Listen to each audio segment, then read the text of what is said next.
Cara, a notícia principal é como os humanos podem coexistir e até superar as máquinas nas profissões do futuro. A preocupação eu falo que é a inovação apocalíptica, né, pessoal? Nossa, vai acabar tudo. Vai ser tudo robô, inteligência artificial, VR, bababá, e aí? Esse é um tema recorrente aqui no Startadora Live News, né? Temas relacionados a isso, a profissões do futuro, a mudança, né, do comportamento humano aí com a tecnologia. A gente já falou de vários temas relacionados aqui, desde a primeira live. Eu sempre trago algum tema assim de comportamento, de experiência humana. E então, assim, a gente sempre fala sobre essa coisa do apocalipse das máquinas, aí da galera que está com medo de perder emprego com robôs. Então, a gente sempre fala disso, mas sempre fica naquela história meio do caminho assim. Mas e aí? Mas vai ter galera que vai perder o emprego mesmo? Mas será que os humanos vão conseguir? Mas será que a máquina é tão inteligente assim mesmo? Vai roubar os empregos todos? Qual é o emprego que consegue? Qual que não consegue? A pessoa sempre pergunta disso.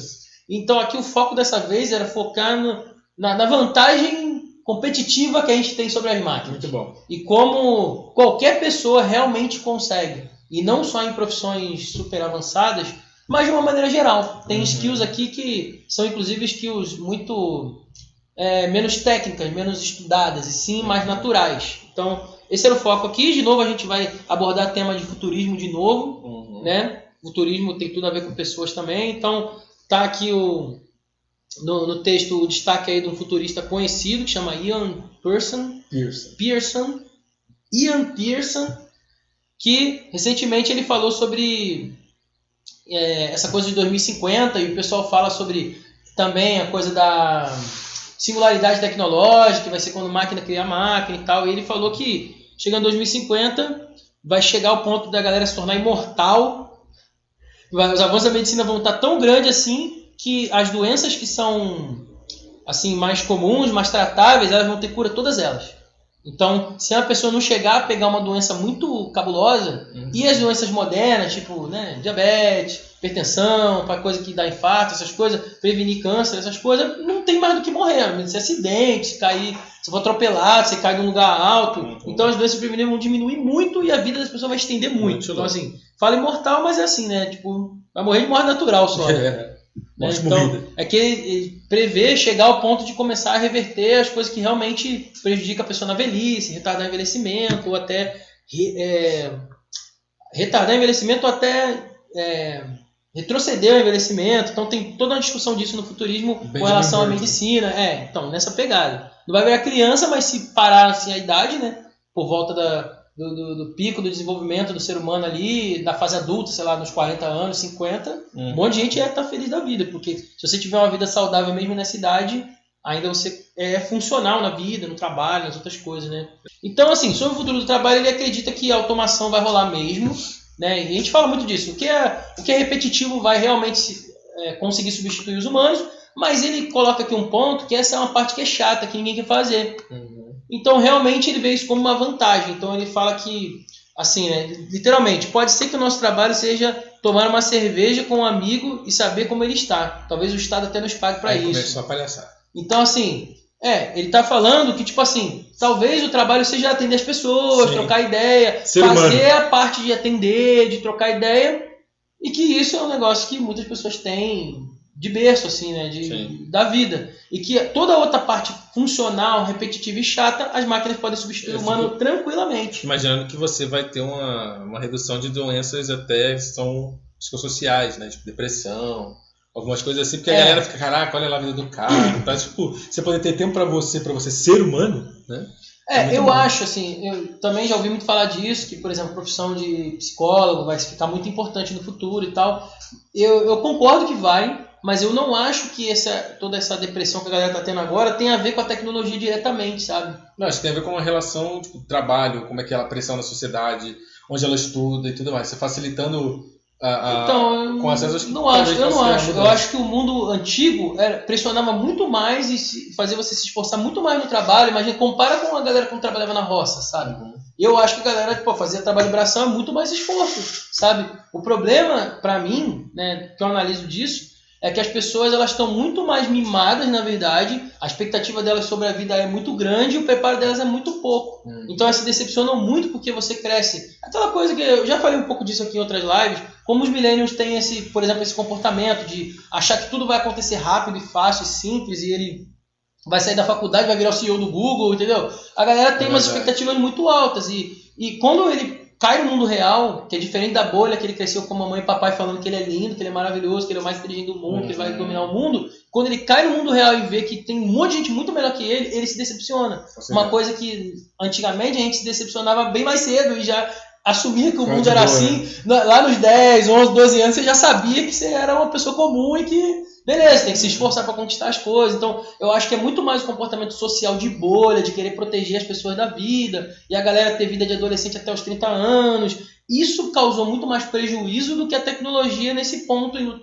O trabalho hoje é cheio de benefícios, cheio de coisas que não tinha antes. Então, é meio que incoerente achar que hoje as pessoas têm mais depressão por causa de cobrança. Na verdade, eu não vejo que a cobrança é tão alta. Eu vejo muito mais que a expectativa das pessoas é muito alta de conseguir as coisas. Então, eles se decepcionam mais e não conseguem lidar muito com isso. Tem a ver com um pouco da matéria anterior, né? As pessoas se comparam muito também, né, com as outras, né? Eu lembro como uma pessoa próxima de mim falou assim, cara, eu sei que a vida das pessoas ali no Instagram não é verdade, é um recorte montado da vida delas, mas eu não consigo não me comparar com elas. De ver, caraca, olha a vida dessa pessoa que viajou, que tá nos lugares incríveis, tá no iate, cara, sei lá onde. Muito doido. Né? E ela se vê como inferior porque a pessoa tá projetando uma outra vida. Acho que o outro tá feliz, né? Tira foto sorrindo, então tipo, todo mundo tira foto triste. Cara, é só você ver qualquer grupinho, né? Vamos tirar foto, todo mundo se abraça, ri. Vamos tirar aqui. Aí depois, tipo, aí tá feliz aqui fazendo a live, pô. Não é mentira, eu não tô fingindo, pô. Não chega aqui e fala, está toda a Live News. Tá feliz mesmo, a gente é empolgado na vida, né? Segundo o Ian, motivo, mas ele falou que a habilidade emocional é o que vai importar no mercado de trabalho. Não. Esse cara é formado em física e matemática, né? Por isso ele trabalhou como futurólogo na empresa de telecomunicações britânica, a BT Group, entre 1901 a 1991. 1901, ótimo, né? O cara é centenário. A 2007, já ficou imortal já, Highlander praticamente. Ele está revelando agora para o mundo como é que ele faz isso, né? Quando ele fundou a empresa de consultoria Futurizen. Futurizen. Interessante. Nosso amigo. Ele calcula que a taxa de acerto nas suas previsões seja de 85%.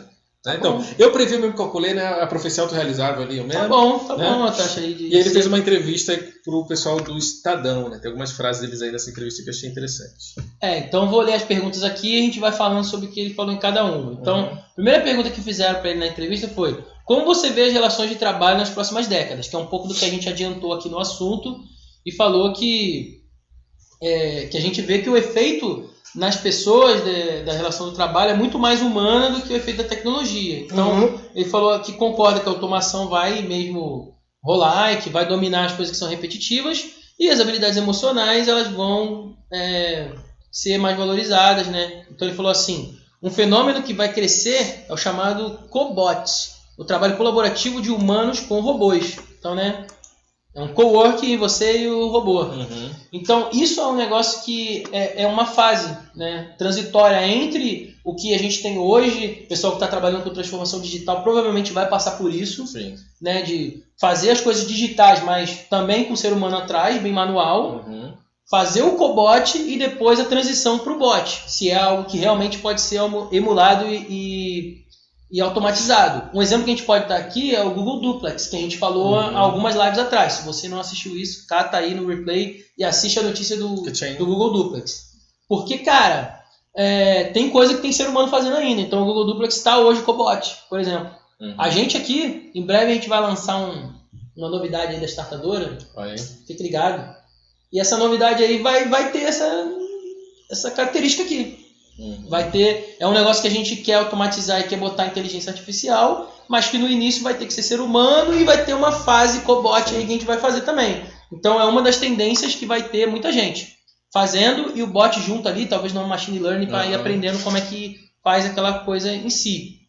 Então, quando ele fala aqui de um outro ponto, que é da inteligência artificial, ela fazer a parte chata e deixar a parte relacional ali para o ser humano, concentrar as tarefas que realmente importam, que tem que pensar, que tem que decidir principalmente, que é um dos pontos aí de controvérsia aí do trabalho com inteligência artificial, é do critério de decisão da inteligência artificial, por ela ser racional demais. Às vezes ela não ter peso moral. Né? Então, mas ela não vai ter a percepção de escolha moral, entendeu? Sobre, ética, né? A vida de uma pessoa versus o dinheiro. Se ela for. É para economizar, então se tiver que matar alguém, mata. Tipo Skynet, né? Os seres humanos que são a desgraça do mundo, vão matar todo mundo mesmo. Isso aí é aquele robô lá, que é a inteligência artificial da Microsoft, né? Foi racista? Não. Tem uma lá que é a Sofia, que é um robô mesmo. Não é a Microsoft, mas enfim. É uma robô famosa, que depois virou até cidadã lá da Arábia lá. E ela falou numa entrevista lá, acho que era com o Will Smith, que ela estava conversando, e falou que ela queria sim destruir a humanidade. Alguém fez uma piadinha, você quer destruir a humanidade? Sim, eu quero destruir os humanos. Aí ela não entendeu a ironia. E concordou, entendeu? E todo mundo, caraca, riram, mas ficaram meio aterrorizados. Deram uma resetada nela lá, apagaram a memória, ficaram meio assustados depois. Sim. Então, assim, ainda bem que o robô ainda não estava tão malandro a ponto de disfarçar, né? Mas deixou claro. Então, assim, um exemplo dessa aplicação de inteligência artificial com decisão moral é, por exemplo, o carro autônomo, né? Que o pessoal sempre fala. Se ele for medir o seguro versus a vida da pessoa, né? Igual eu estava falando antes aqui. Então é uma decisão muito mais moral, não é quantitativa, né?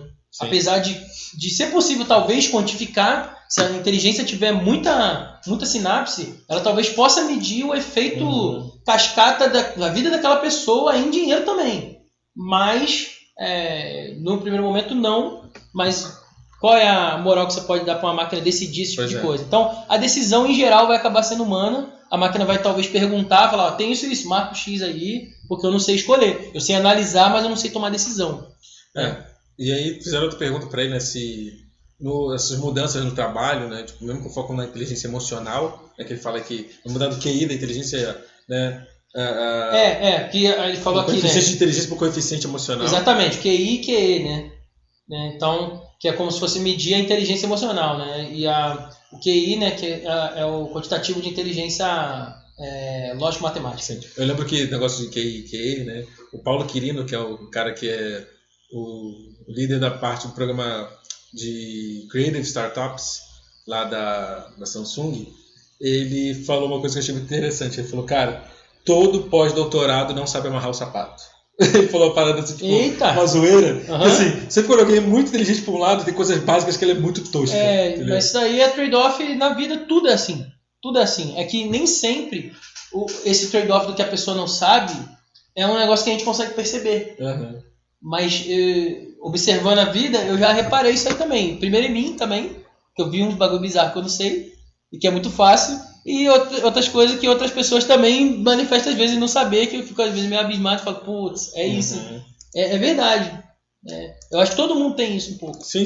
Eu achei engraçado isso. Que como ele mediu, não, pós-doutorado é um negócio muito extremo de alguém fazer, né? E é outra coisa, um negócio bem simples, né? Pô, bem interessante essa tese. E aí perguntaram pra ele, né, como é que essa questão das mudanças do trabalho vão, mesmo com foco na inteligência emocional, vão causar o desemprego, né? Então ele acha que as pessoas vão preferir a rapidez de uma máquina, né, do que um humano. O mercado do trabalho vai acabar se adaptando. E ele falou que não é daqueles apocalípticos, né, que acha que a inteligência artificial vai acabar com os empregos, porque no primeiro momento você vai precisar das pessoas supervisionando a máquina, e o aumento da produtividade, né, vai acontecer por causa dessa automação, que vai causar uma expansão e com isso depois mais postos de trabalho. Também acredito que vai ser esse caminho aí, né, tipo, vai ter muito de pegar o que as pessoas estão automatizando, né, e criar novos postos de trabalho. Você vai ver um tempo atrás, né, tipo, pessoas que eram analistas de mídia social, gerente de SEO, de Google Analytics, de AdWords, esses cargos não existiam, né? Então, muitos empregos também, por causa da tecnologia, internet principalmente,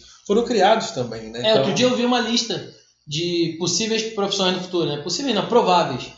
Que por causa dessa mudança aí da inteligência entrando, vai ter profissões novas também muito diferentes, né? A gente ouve o tempo inteiro falando disso, que a maioria do pessoal que está estudando hoje, que é criança, vai trabalhar em profissões que ainda não existem, mas já tem algumas profissões que a galera já está prevendo, que vai vir. Né? Sim. Muita questão ligada à segurança, que eu vi também, né? Segurança é o próximo assunto que eu vou falar de perfil, aqui, né? E aí, fala aí. Então, eles perguntaram para ele, e os trabalhos relacionados à segurança na internet serão importantes? Aí, Luiz, você aí que gosta do assunto, Luiz que assiste aqui, está assistindo agora, eu sei que ele curte, assunto de segurança, está estudando aí. Você, Luiz.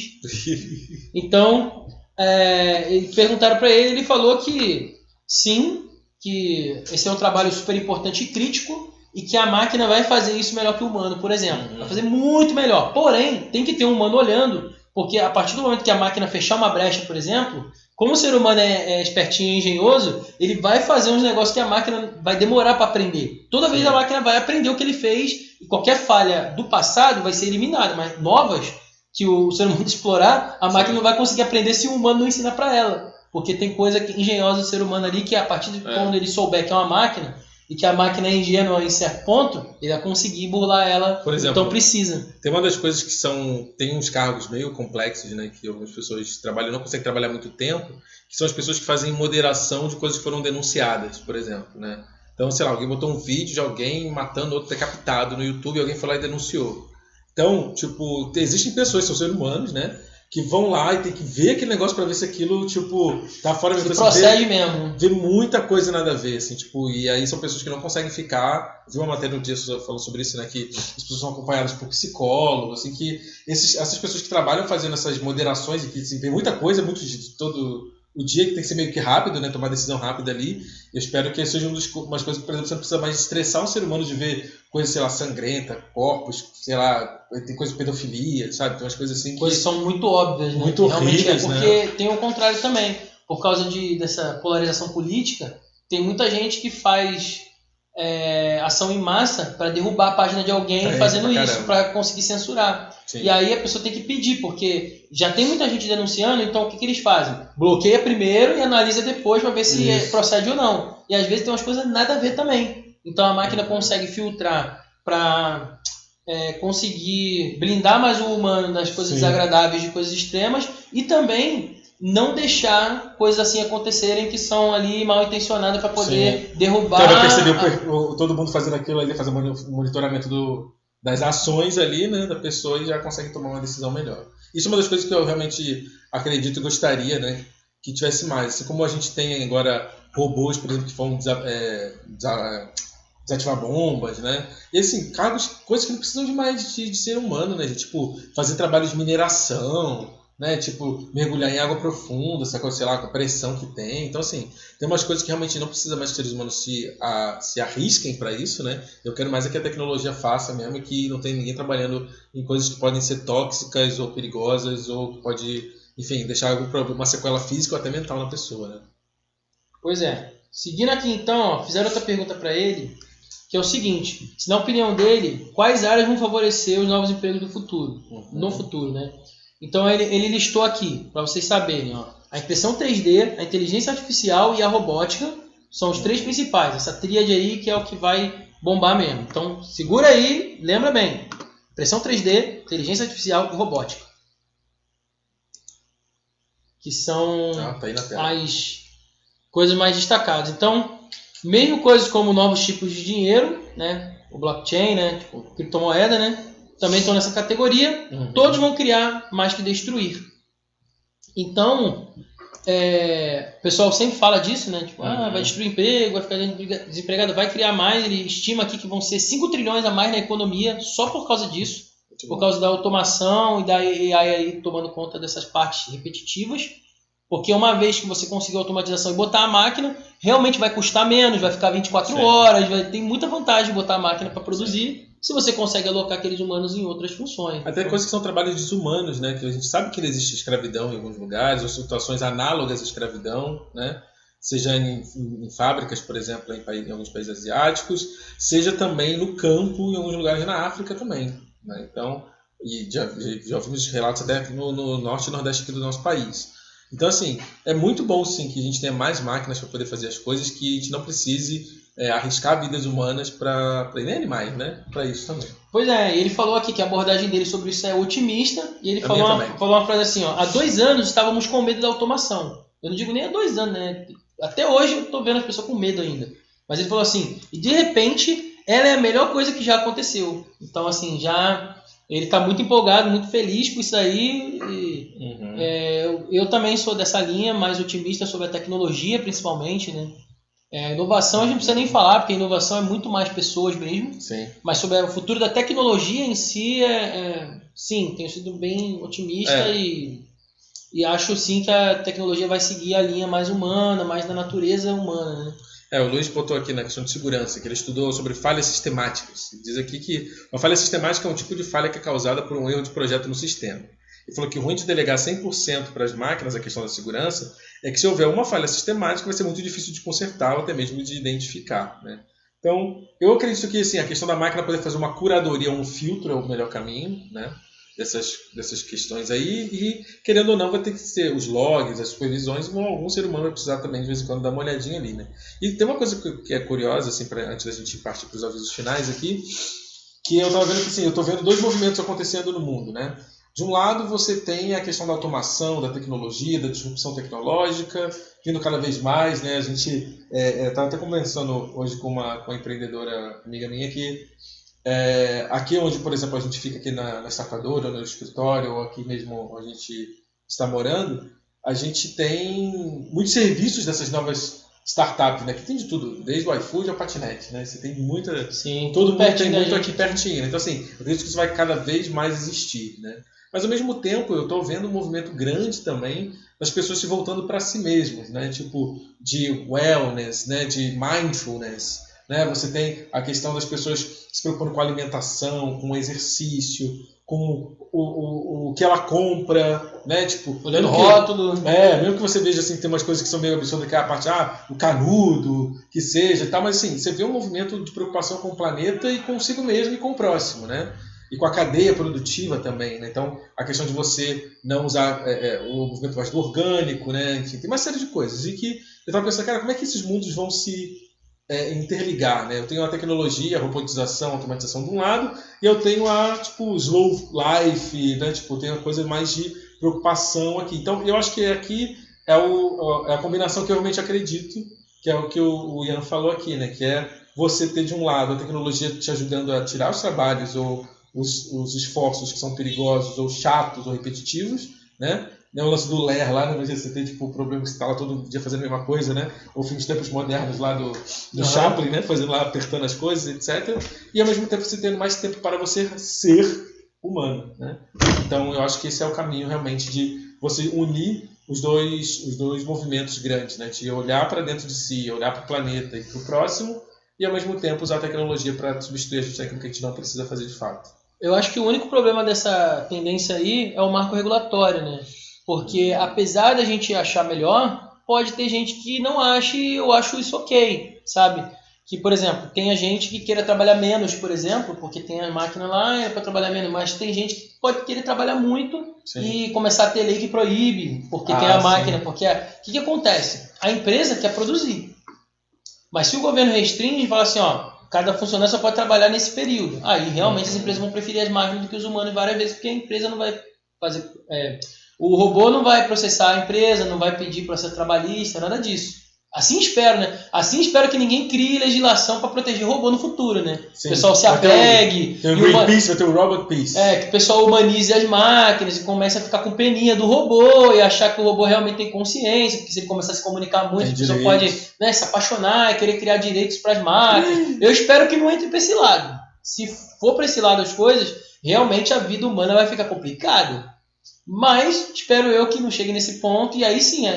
Aí as empresas vão ser forçadas, às vezes, a desempregar pessoas em função das máquinas, porque as leis trabalhistas favorecem isso. Então, o governo, achando que está ajudando e protegendo as pessoas, entre aspas aqui, se você está ouvindo o áudio depois, só no áudio não está vendo o que eu estou fazendo na tela, eu estou fazendo entre aspas aqui, ajudar as pessoas, porque, na verdade, isso não tem nada a ver com ajudar as pessoas, né? Tem muito mais a ver sobre controle e taxação aí do governo sobre as empresas, né? Então, eu espero que não vá para esse caminho, né?